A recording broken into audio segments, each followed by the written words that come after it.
Right, so it looks like it's 2 after, so we're going to go ahead and get started. So welcome everyone. Thank you so much for joining us today. We have an exciting panel for you. So before we get started, I wanted to take a chance to thank Mel Johnson and the Adirondack Research Consortium for inviting me to host this discussion on bioregional collaboration. So my name is Kelly Cerialo. I'm a professor, associate professor at Paul Smith College in their Business and Hospitality Department. I'm also the co-chair of the UNESCO Champlain Adirondack Biosphere Network, and I'm a member of the US Working Group for the US Biosphere Network. So this panel is the third panel of Adirondack Research Consortium's fall webinar series on meeting the demands of changing climates. ARC's panel happens each Friday at the same time, so it happens during the entire month of October. So I encourage you to tune in to the next two. There's one on Friday, October 22nd, another one on Friday, October 29th. And you can find more information about the panels right on the Adirondack Research Consortium's website. It's adkresearch.org. So I think Mel will probably drop the website right into the chat for you. So on Friday, October 22nd, John Bartow from Empire State Forest Products Association is going to chair the panel, the discussion on focus on forest and wood products as a natural solution to climate change. And then the last panel is on Friday, October 29th with Neil Patterson. He's the Assistant Director of SUNY-ESF Center for Native Peoples and the Environment. And he's going to be discussing the changing climates of Indigenous land care. So I encourage you to join both of those as well. So again, I wanted to thank Adirondack Research Consortium for arranging these important discussions around meeting the demands of changing climates. And a thank you to Paul Smith College too for co-hosting the event. In terms of the format of the discussion and the Zoom platform, how it's going to work is I'm going to introduce each panelist. I'm going to ask for some introductory comments from each one of them. And then I have a series of discussion questions. And then I'll give a chance for the panelists to make sure that we address all the questions. So during the discussion, if you have any questions, I invite you to put them in the Q&A area. Mel asked me to tell you that we're not monitoring the chat for questions, but instead just in the Q&A section. So make sure to drop your questions or comments in the Q&A section, and we'll be sure to address them as we go throughout. Just a note, this webinar is being recorded. So if you'd like to share the recording or can't stay the whole time, it's going to be available on the ARC website that Mel just posted in the chat. So with that, let's get started. So I'm excited to introduce the incredible lineup of panelists that we have for this discussion on bioregional collaboration to build social, economic, and ecological resilience. I've had the pleasure of working with this innovative, talented, and fun team of bioregional partners. I've been working with this panel today as we're each members of the UNESCO Champlain Adirondack Biosphere Network Steering Committee. Jim is actually the co-chair with me of our 14-person steering committee with members from New York and Vermont. To say the least, I continue to be inspired and motivated by their innovative work on bioregionalism, and I see how it enriches our partnerships in our cabin steering committee and beyond. So this semester, I've been working with our panelists on a brand new course on bioregionalism. So this panel is actually timely, and I think a lot of what we're covering in the course today is what we're going to be discussing today. So the course was designed by Professor John Erickson, who you're going to meet shortly, and it's being jointly offered by Paul Smith College, University of Vermont, and it's being co-taught by John Erickson, Ursula DiGiorgio from UVM, Emmanuel Carter from SUNY-ESF, who you're going to meet shortly, Professor Eric Homeland from Paul Smith College, and myself. And again, this class is an example of bioregional education in action. So in the class, we've actually been lucky enough to have Jim Brangan as a guest speaker in the class among several other experts on bioregional partnerships. So in any event, bioregional collaboration is a timely topic and something that we've been working on as scholars and practitioners. So with that, let's get started. So I want to introduce our amazing lineup of panelists today. And the first is John Erickson. So John is the David Blittersdorf Professor of Sustainability Science and Policy at the University of Vermont. He's published widely on energy and climate change policy, land conservation, watershed planning, environmental public health, and the theory and practice of ecological economics. His books include The Great Experiment in Conservation, Voices from the Adirondack Park. John, I don't know if I told you, but that was my COVID read, so thanks for that. Another book he's published is Frontiers in Ecological Economic Theory and Application, and Ecological Economics, a workbook for problem-based learning. John is also an Emmy Award-winning producer of films, such as the 4-part PBS series Bloom on sources and solutions to nutrient pollution in Lake Champlain. John was interim dean of the Rubenstein School at UVM. He was also the managing director of UVM's Gun Institute for Ecological Economics from 2009 to 2012. And he's the past president of the U.S. Society for Ecological Economics, past editor of the Adirondack Journal of Environmental Studies, and serves on the board and advisory committee of several non-governmental organizations. He's currently an adjunct professor at the University of Iceland and has been a Fulbright scholar at Sokan University of Agriculture in Tanzania, visiting professor at Pontificia University in Dominican Republic, and Slovak University of Agriculture in Slovakia. And he was on the economics faculty at Rensselaer Polytechnic Institute before joining the University of Vermont in 2002. So welcome, and thank you for joining us today, John. So great to see you on the call. Thanks again. The second panelist that we have today is Professor Emmanuel Carter. So Emmanuel is an associate professor in the Department of Landscape Architecture and the director of the Center for UNESCO Biosphere Reserve Studies at SUNY-ESF, which is a brand new center that he's going to be telling you more about today. Emmanuel was born and raised in Philadelphia, and he attended Cornell University, from which he received a BA in government with a concentration in international relations, and he has a master's of regional planning with a concentration in city planning and urban design. Emmanuel worked for the Ithaca Department of Planning and Development, the Pennsylvania Bureau of Recreation and Conservation, Chase Architectural Associates in Syracuse, and the Syracuse Department of Community Development before arriving at SUNY-ESF in 1985. He teaches landscape architectural and urban design studios and lecture courses in city planning and urban design. For 22 years, he was the graduate programs coordinator in the Department of Landscape Architecture. He has extensive experience in urban and rural community planning and design in the US, Spain, Chile, and Canada. He's a trustee with the Central and Western New York chapter of the Nature Conservancy. So welcome today, Emmanuel. Good to see you as well. Thanks again. All right, so our last panelist, and then I'm going to turn it over to them for some introductions to hear a little bit from them. Our last panelist, and certainly not least, is Jim Brangan. So Jim is the Cultural Heritage and Recreation Coordinator for the Lake Champlain Basin Program, and he's the Assistant Director of the Champlain Valley National Heritage Partnership.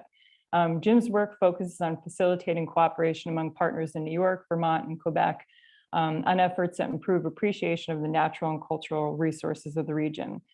Jim staffs the LCVP's Heritage Area Program Advisory Committee, which provides input on the management of the Champlain Valley National Heritage Partnership. In addition to manage HPAC, Jim is also known for really long acronyms. He knows I always confuse them. So in addition to managing the advisory committee's budget and process, and the robust grant program, Jim's passions lie in building and coordinating partnerships around specific anniversaries and events. Most recently, he did a celebration for the International Year of the Salmon in 2019, the centennial of the 19th Amendment in 2020. This year, he's doing a celebration of temperance, prohibition, and smuggling, and then next year, the 50th anniversary of the Clean Water Act.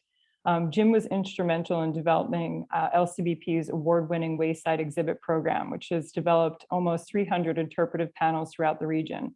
He's been involved in developing new trail guides, bike routes, and interpretation of all sorts, and starting with LCBP in 2002. So welcome, Jim. Great to see you as well. So as you can see, we have an incredible lineup of panelists that are very well versed in bioregional collaboration, not only on the scholar side, but also on the practitioner side too. So I'm excited to hear from each of them today, and I think that you'll find the conversation valuable. So I'm going to turn to the panelists now, and I would love if each of you just introduce yourself, briefly talk about your work, and some opening thoughts or a story about bioregionalism and bioregional collaboration. So if it's okay, John, we'll start with you.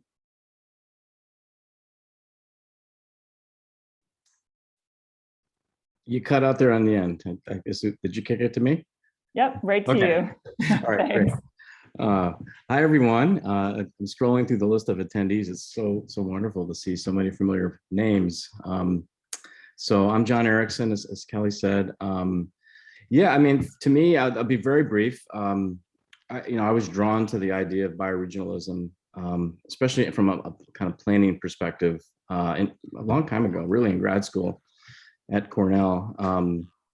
I grew up in and around the Adirondacks my whole life. And in grad school, I realized that a lot of people around the country and around the world looked to the Adirondacks for hope and inspiration of how to do better planning, how to do better integration, how to think like a watershed, think like a food shed, think like a energy shed, plan as if we lived and were a part of ecosystems, which was very appealing to me.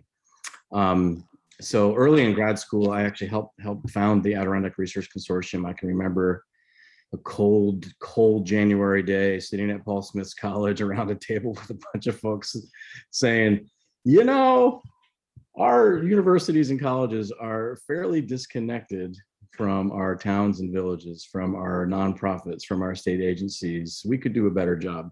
So that was kind of perhaps, you know, one of our early interventions, at least that I was a part of thinking more like a bioregion.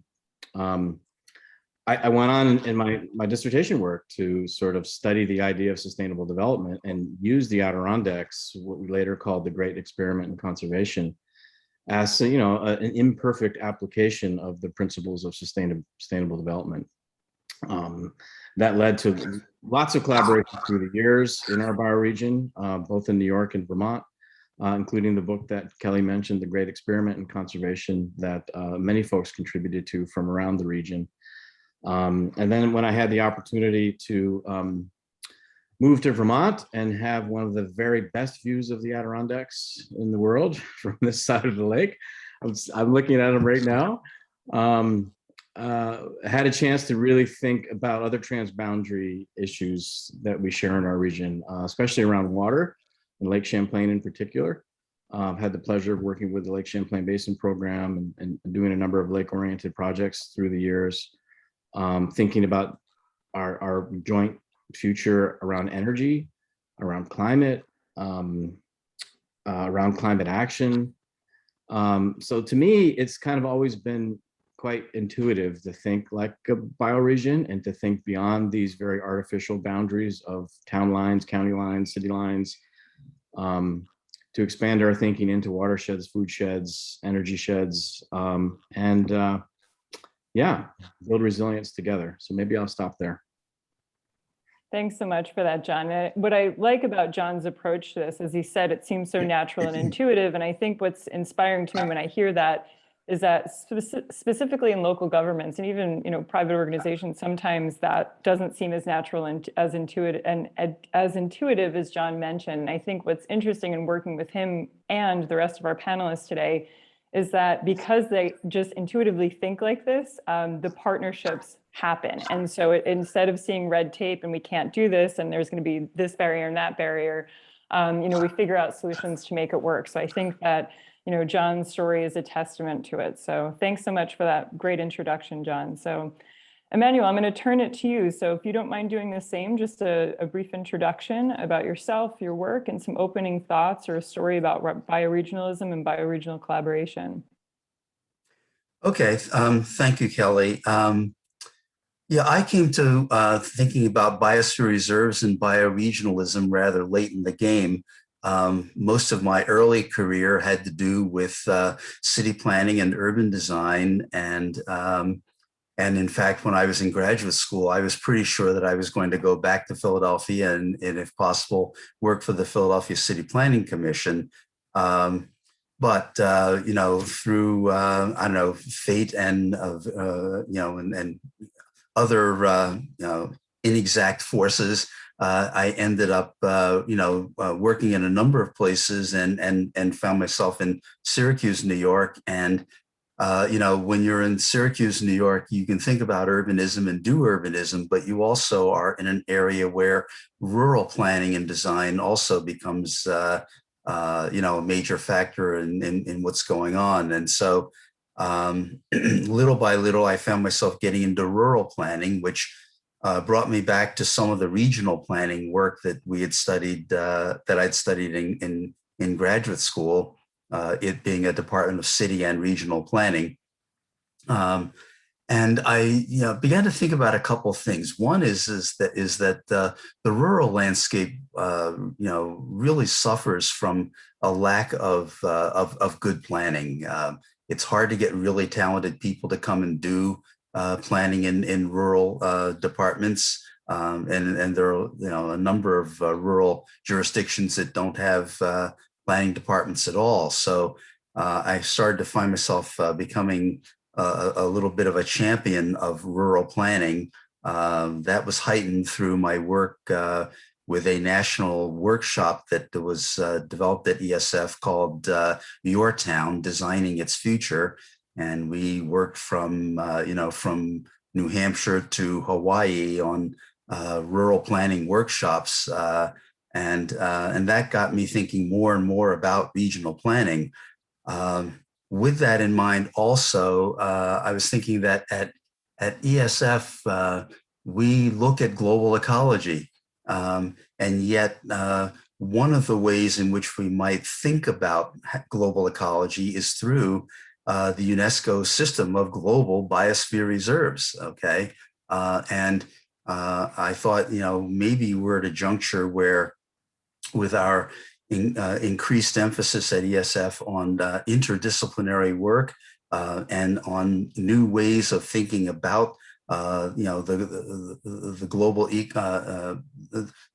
ecosystem, that maybe biosphere reserves might be a framework that we could bring to the college and and sort of renew our dedication to what was happening globally. So this is relatively new to me, but an extension of rural planning.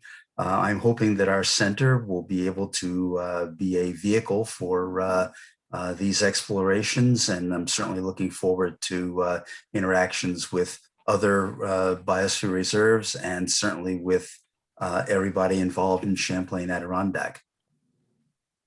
Thanks so much for that, Emmanuel. And you mentioned something there that I just want to highlight in terms of thinking about bioregional collaborations, and something that we talk a lot about in the biosphere network is that kind of the interconnectedness of that urban and rural, and how important it is when you're thinking about bioregional planning and collaborations, that the importance of managing that interconnectedness between rural and urban. So thank you for bringing that up, Emmanuel, and thanks for the great introduction. So with that, Jim, I'm going to turn it over to you, and I'd like to hear your thoughts.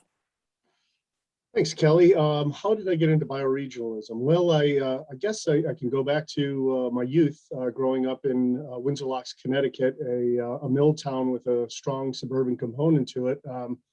As a kid bouncing around in that town, I always wanted a life of adventure. So I decided when I went to the University of Connecticut that I would get a degree in journalism for that life of adventure. And I also had a minor in history, which has been a lifelong passion of mine.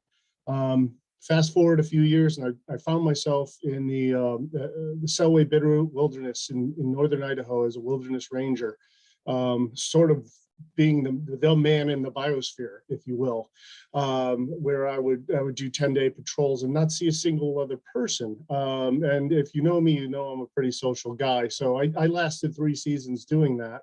And a long winding path brought me to the Champlain Basin, where I was doing some regional planning and some consulting. And I got into the Lake Champlain Byways program and had that established on the eastern side of Lake Champlain, and then wound up working with the Lake Champlain Basin program. And this was long before the Champlain Valley National Heritage Partnership was established. And the Basin program really opened my eyes to bioregionalism. And having that background in history was really essential to understanding the connections between man and nature, or people in nature, if you will. And so the Basin program works with a model of partnership. I'll talk a little bit more about this later if we have time, but basically we manage through influence, and we work with partners in Vermont, New York, and Quebec to improve the water quality of Lake Champlain, to work on developing a healthy ecosystem, to get the public involved and informed on issues, and to focus on thriving communities. And that's really where my work focuses. My job is, as the Assistant Director of Champlain Valley National Heritage Partnership, is to bring people together for the common good. Kelly talked a little bit about the anniversaries that I focused on in recent years, and there's nothing I love more than anniversaries, believe it or not.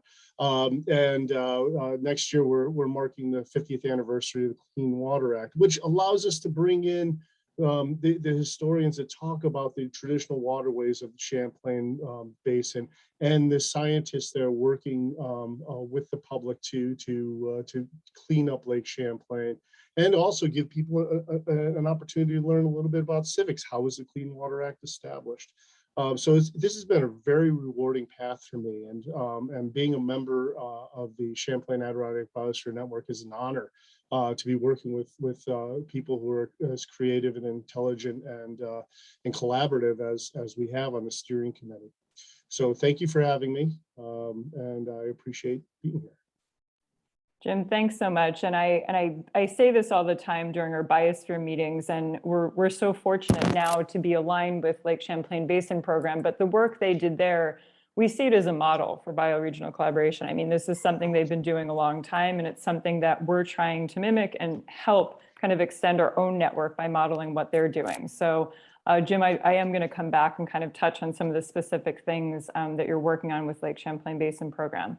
So the next portion, thank you everyone for the introductions. So the next portion of the discussion today, I'm going to focus on specific questions for each panelist, and then I'm going to go to broader questions that I'll ask kind of a round robin style for each panelist. So the first set of questions, I'm going to go with John, some for Emmanuel, and then some for Jim, and then we'll do kind of the round robin style questions. So the questions for each panelist in this section are going to focus on specific projects and work that they're doing around bioregional collaboration to show you what it looks like in action, and to get some ideas of how it can potentially be expanded in the future. So John, we're going to start with you. So in this, I think one of the things I've been the most impressed with what you've been working on recently over at UVM, you and Ursula actually introduced me to this concept and this idea of leadership for the Ecozoic. So leadership for the Ecozoic is, I'll let you tell all the details, but it's a collaboration, to say the least, between students and partners with UVM and McGill University. So if you can, just to begin, tell us about your work with that project specifically and how that incorporates bioregional collaboration. Sure. Thanks, Kelly. Yeah, Leadership for the Ecozoic is really the culmination of a series of collaborations that I've had the good fortune to be a part of over the last decade or so. It emerged from an initial collaboration called Economics for the Anthropocene. It was a partnership between the University of Vermont, McGill University in Montreal, York University in Toronto, and about 25 other collaborators, universities, NGOs, government institutions. And we've taken these partnerships that have largely been built around graduate education, training, and research.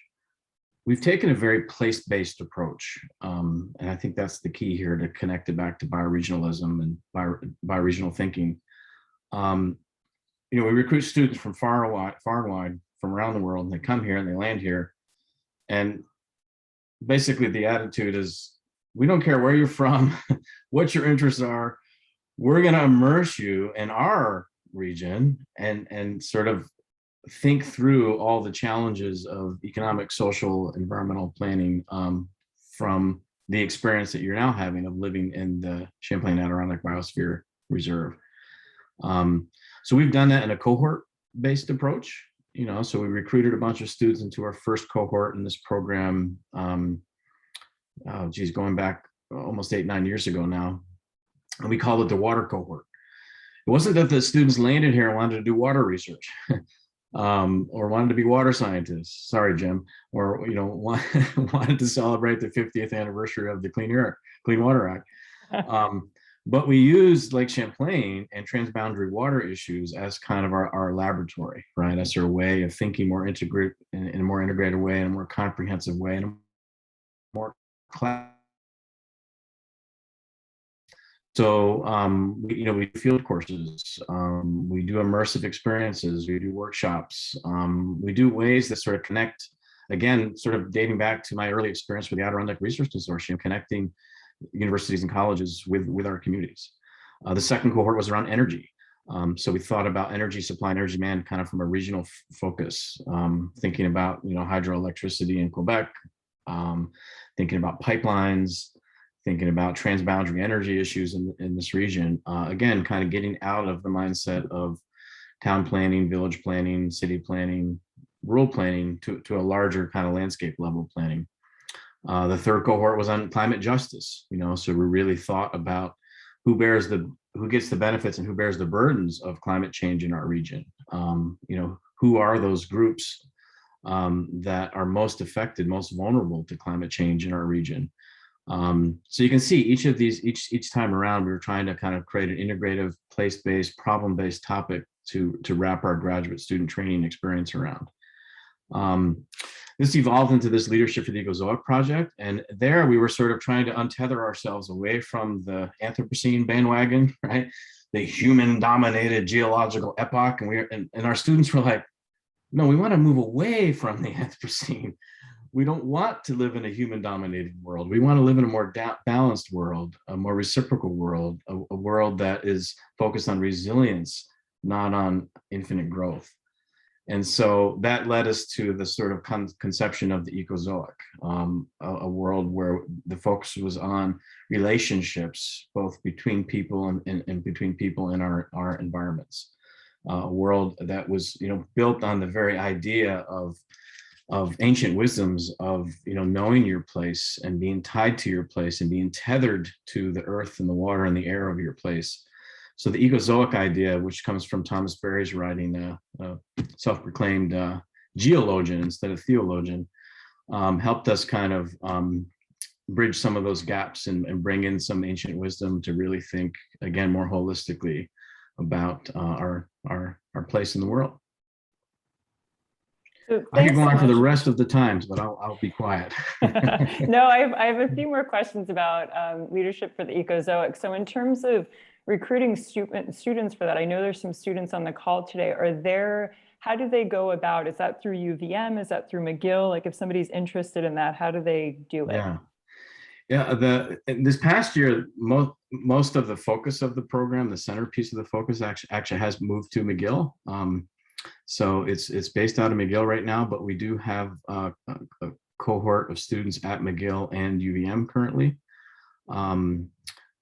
Through this cohort approach, we've trained in the last few years upwards of close to 60 PhD students, who are really kind of thinking about this more integrative.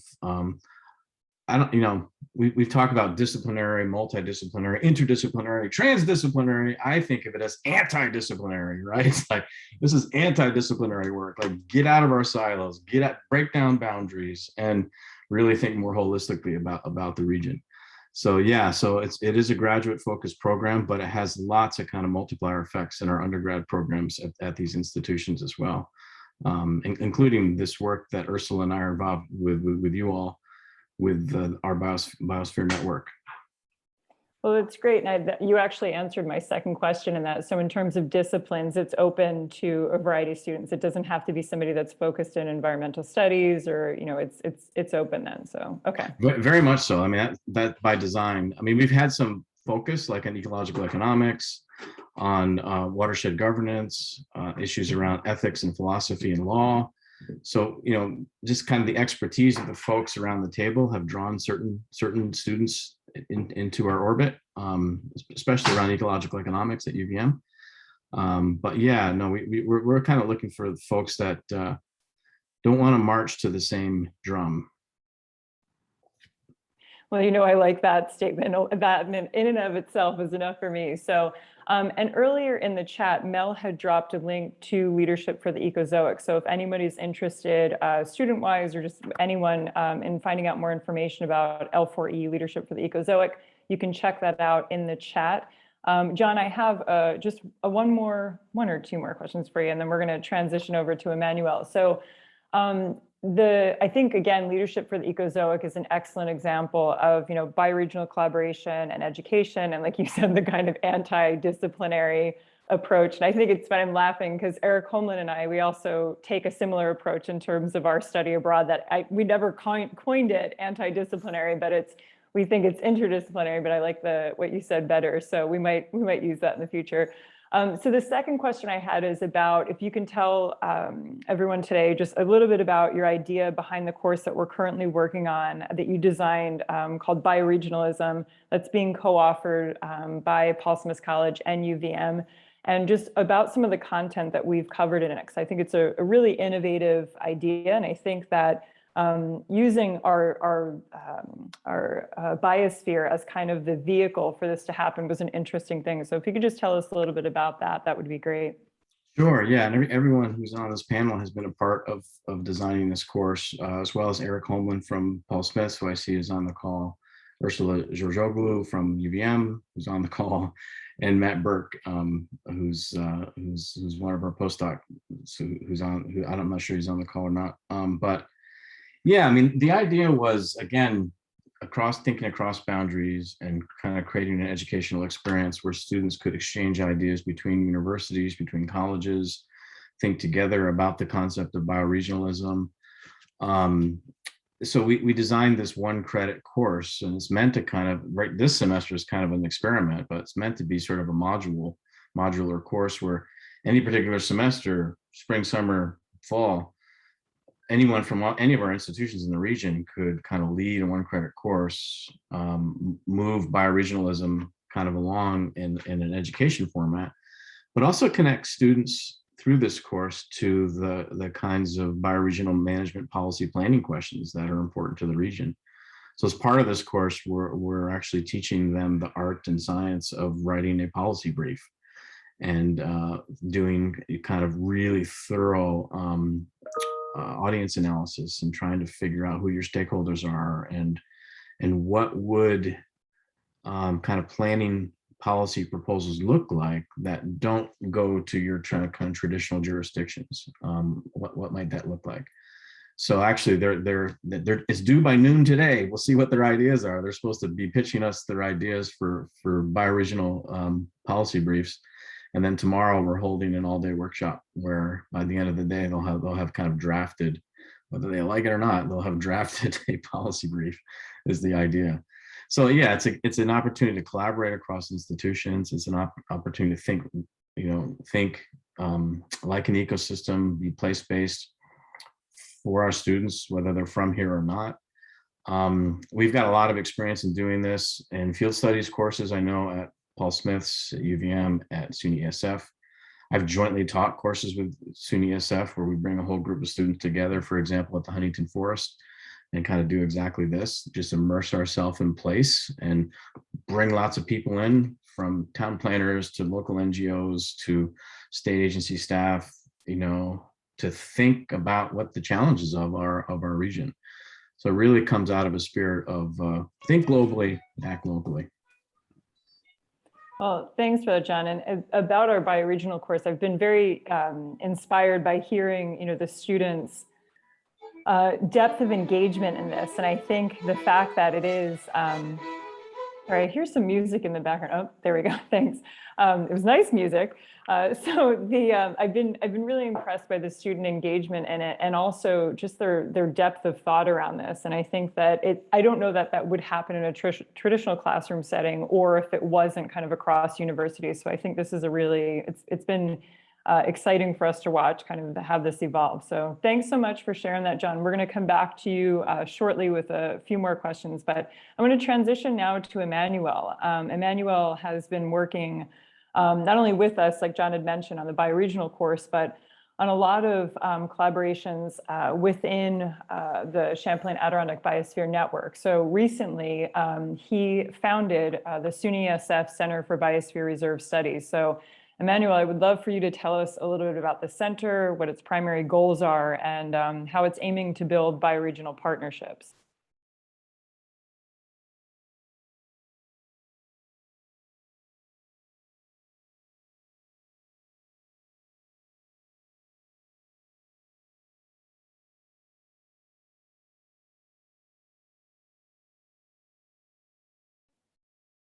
All right, let me see if I can unmute you, Emmanuel, to see.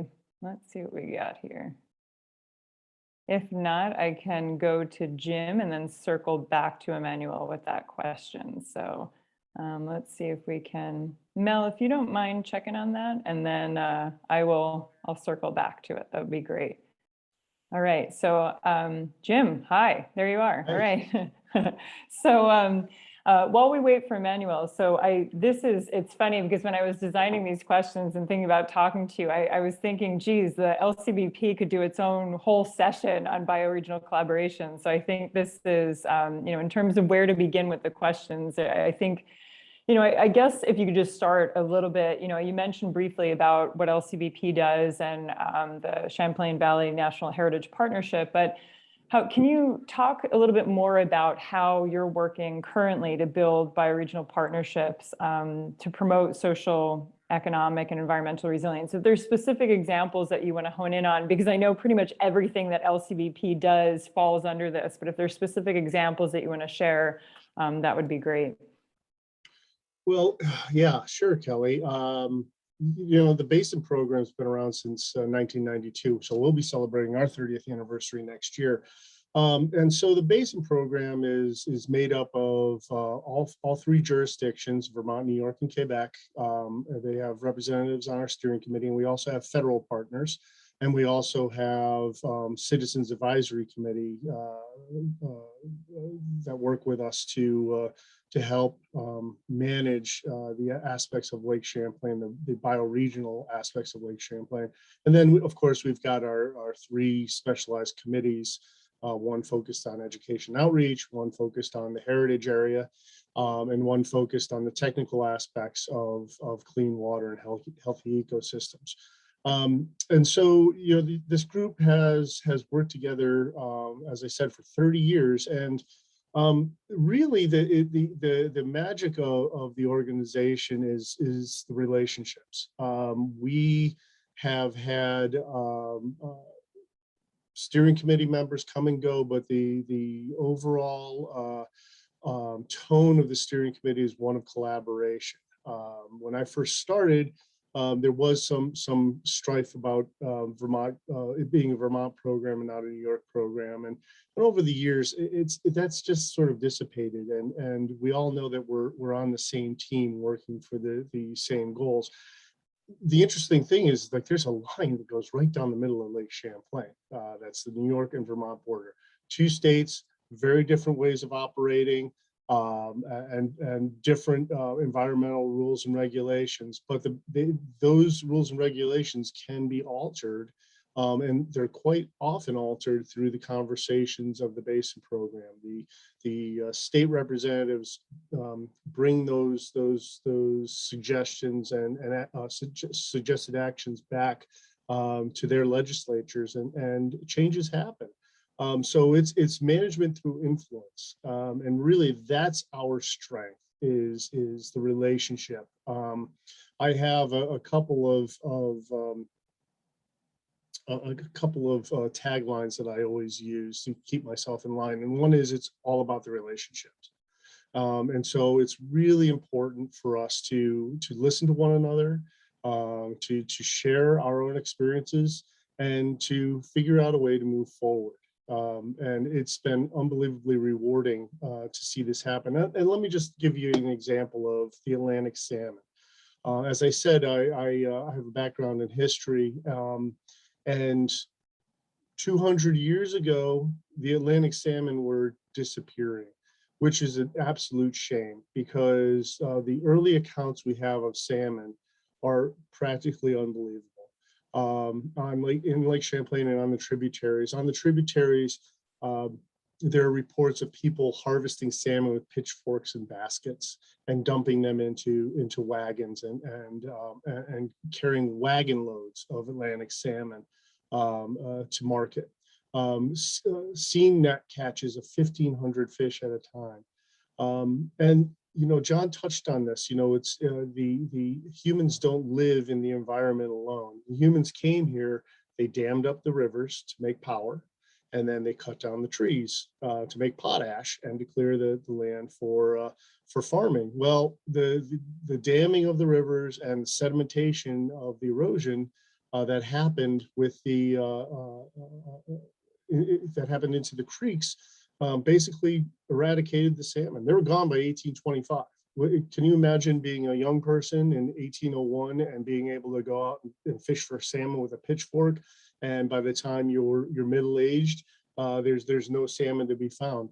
And the interesting thing is, like, there are some visionary people back in the 70s that decided that they wanted to bring Atlantic salmon back to Lake Champlain. They're landlocked salmon. There's some debate whether or not that they would go down the Richelieu and out into the Atlantic, and I'm not going to get into that. But we were able to work with colleagues over in Sebago Lake and U.S. Fish and Wildlife Service, New York DEC, Vermont DEC got together, and they bought the salmon back. Sounds easy, right? It's not. Of course, bringing back a species always has its challenges. Back in the 80s, Lake Champlain was a major fishery for American eel, believe it or not. They were actually commercially fishing American eel. And I'm not exactly sure why, and I'm sure someone a few years from now will figure it out, but the American eel population dropped off significantly in the 90s. And just as the Atlantic salmon were coming back, they faced a new threat, which is the sea lamprey. And the sea lampreys were taking out the salmon. They're parasitic fish. They latch themselves onto the salmon, and basically they can kill the fish, certainly make them leak.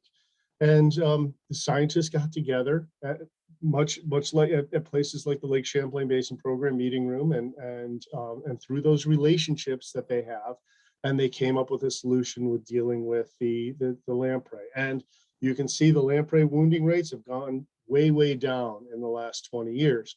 Now, it's like a game of whack-a-mole when you're dealing with bioregionalism and focusing on problems. Just as they were getting rid of the lamprey problem, a new one arose, which was the introduction of alewife into Lake Champlain. Someone decided it would be a good idea to introduce the fish alewife into the lake because bass love alewife. And bass tournaments became rather popular back in the 90s and early 2000s, actually more early 2000s. And the alewife population took off, which sounds great because there's more food for the Atlantic salmon. Turns out the Atlantic salmon get a thiamine deficiency if they eat alewife. And so with a thiamine deficiency, their vitamin B goes way down and they can't spawn. Scientists got together, through those relationships, and figured out a way to tackle that issue. They started off, believe it or not, they were catching fish who were spawning, and they were literally injecting vitamin B into the fish itself to give them that boost so they could continue to go on their spawning run. And it turns out that they've been able to breed Atlantic salmon that are resistant to the thiamine deficiency. So it's really indicative of how these relationships really can tackle bioregional issues. The next thing we're looking at is dam removal. We have some fantastic salmon spawning streams. As I said, we may at someday get as close to fishing for salmon with baskets, but we're not quite there yet. There's a great example of the removal of the Boquet River Dam, and they were able to remove it in 2016, and by 2017, fish were spawning above the dam.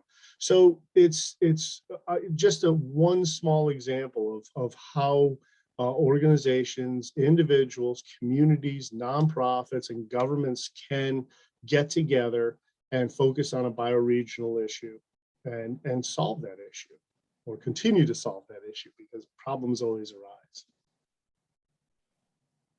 So thanks for that, Jim. And like I said, I think LCBP and what you just described, the work with the salmon and the dam removals, it's a perfect example of bioregional collaboration in action. And so it looks like Emmanuel is having some difficulty with connection. So if he's able to rejoin, I'll come back to the questions. I do want to give a chance to share another example of bioregional collaboration. And I'll ask Jim and John and potentially Eric Holman, because I see him on as well. The Champlain Adirondack Biosphere Reserve actually just in 2019, not just in 2019, they established a partnership, a twinning agreement with the Frontenac Arch Biosphere Network in Canada. So Jim, John, or Eric, if you don't mind sharing little details about that, and maybe if you'd be so kind to share kind of how that led to the introduction of the climate summit in their biosphere, that would be great. Anyone can go for it. Jim, since you're off mute, if you want to take it, that'd be great. Oh, no, no, no. I've talked too much already. I'm going to pass that one off to John or Eric. I don't have much to add on that one. Sorry, Kelly. I haven't been directly involved beyond our work directly with McGill. Yeah. So what I'll do is I'll share, and I know that Emmanuel has information on this too. So what was interesting in 2019, the Frontenac Arch Biosphere Reserve, right over the border in Ontario, had asked us if we wanted to do a twinning agreement between our two biospheres, so the Champlain Adirondack and the Frontenac Arch. And the idea was to start with bioregional collaboration. And we, on one of their visits here pre-COVID, they had found out about the Adirondack Youth Climate Summit at the Wild Center, which I think all of us on the call are familiar with. And they were very interested in replicating the model in their biosphere reserve. So over the 2-year period, they did research. They sent students and professors down to the Wild Center to learn more about it. And what's great was that through this bioregional collaboration and working with the Wild Center, they were able to implement their first Youth Climate Summit in their biosphere. So it was a great example to see, again, the student involvement, community organizations involved, and expanding across borders. So they continue to be a strong partner with our biosphere and kind of mentor us. They're a little bit further along in terms of their biosphere development. So it's been great to have them as partners as we work through these collaborations. So, all right, so the next set of questions, I want to kind of pose these questions to both John and Jim about just kind of general things and thinking about the future of bioregional collaboration. So thinking of just in general, in terms of opportunities to improve bioregional planning and collaborations between our bioregion, New York, Vermont, and possibly with our Canadian neighbors, how would you suggest improving this to address sustainable development issues such as climate change, of course, the theme of our, the fall webinar series for ARC, lack of workforce housing, aging population, any of those things. So what do you think, how do you think this could be improved and what would that look like? I can start.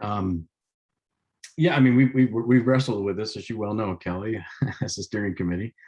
And I think one of our principles has been not to compete with or duplicate the efforts of other organizations. Over the last 20, 30 years, there's been a remarkable kind of emergence of more collaborative approaches to thinking about our region, economic challenges, social challenges, environmental challenges. We didn't always have the Common Ground Alliance. We didn't always have the Adirondack Research Consortium. These are kinds of new efforts that have kind of for me, a kind of bioregional orientation of building collaboration, thinking across boundaries, connecting between different topics and different ways of thinking. So that's important to note. So I think anything that this Champlain Adirondack Biosphere Network does, we need to add value to the organizations like the Lake Champlain Basin program that are already doing collaborative work.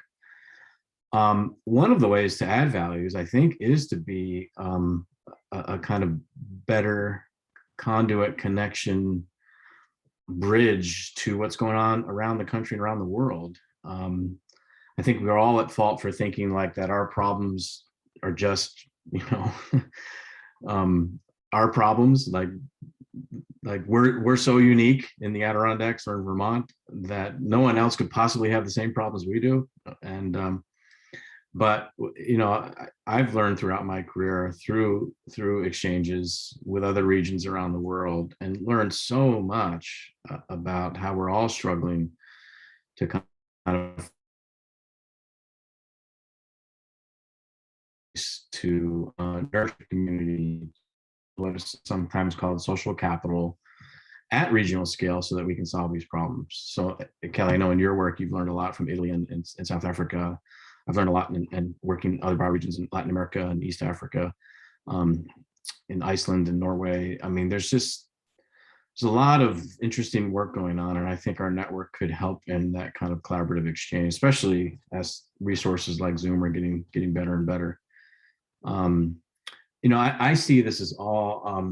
I was influenced in my education by a fellow by the name of Alfred Kahn, who was an economist at Cornell University and an advisor to the Jimmy Carter administration in the late 70s. And he wrote this article called The Tyranny of Small Decisions, which to me has just been profound, right? So many of our decisions, so much of our planning, so much of our work on conservation, economy, society happens kind of one project, one small decision at a time. And each of those individual projects, we do this sort of calculus, right? Are the benefits greater than the costs? Yes, let's do it. Are the benefits greater than the costs? Yes, let's do it.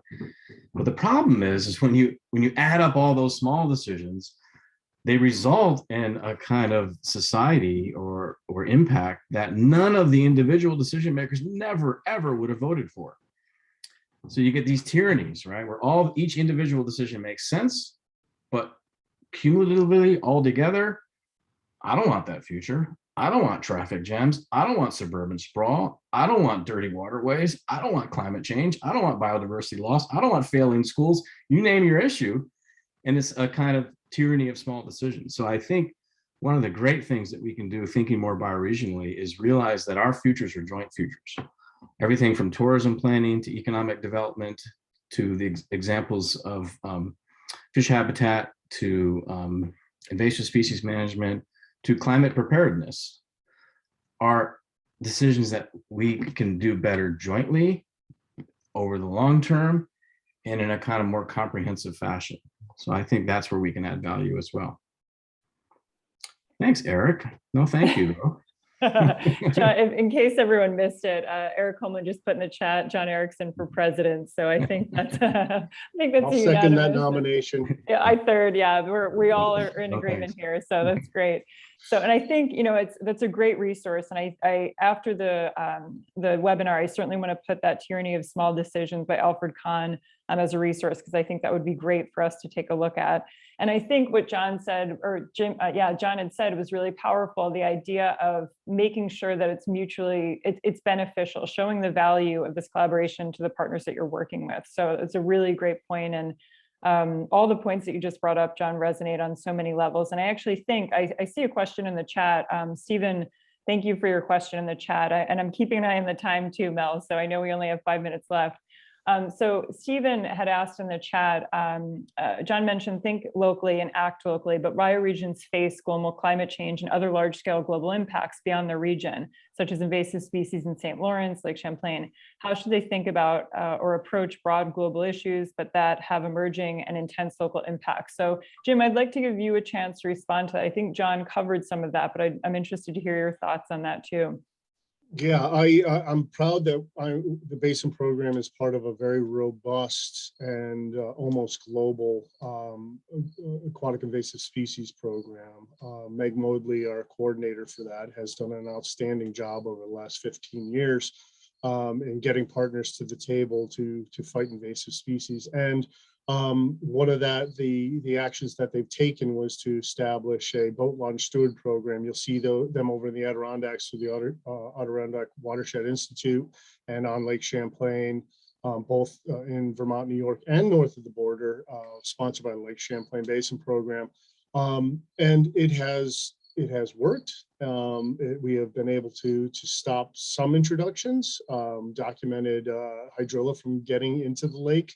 But we've also we had a few more invasives come in, including the spiny water flea. So, that is, and that goes beyond the border of the biosphere, our little biosphere, because we're part of a much larger one. The Connecticut River has hydrilla in it. We're talking just 60 miles between Lake Champlain and the Connecticut River watershed. So there's a real opportunity for this nasty species to come in. And so that's a success, believe it or not, even though we've had some species get in. But I think the real threat to us right now is climate change.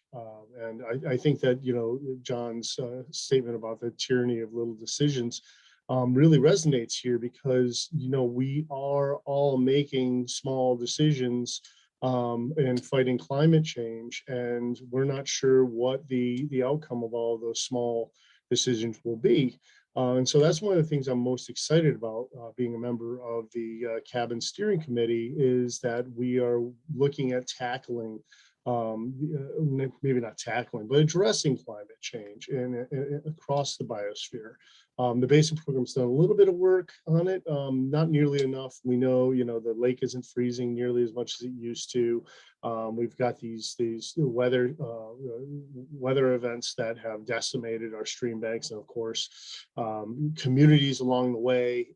And I think climate change is really going to affect us when climate refugees start pouring into the northern states.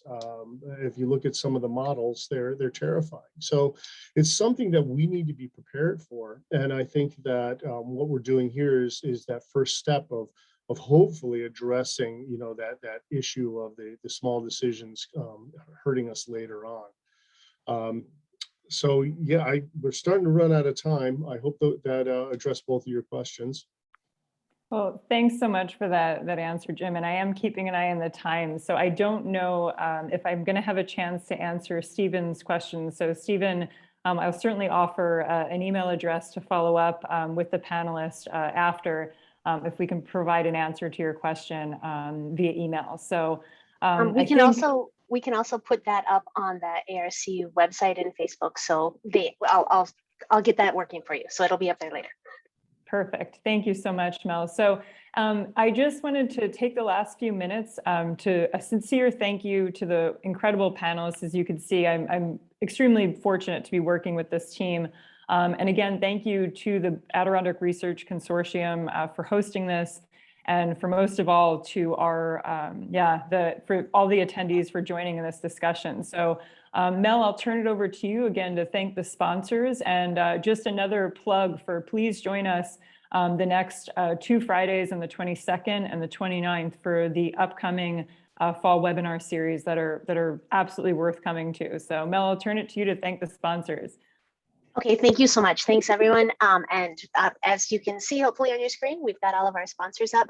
Cloud Splitter, Glennon, Carol Pearson, Adirondack Foundation, International Paper, Stewart Shopstick Family, and Paul Smith College. So thank you all, and we hope to see you next week. Thanks so much, everybody. Thank you. Thank you all. Have a great weekend. Enjoy the weekend. Kelly, you got a minute?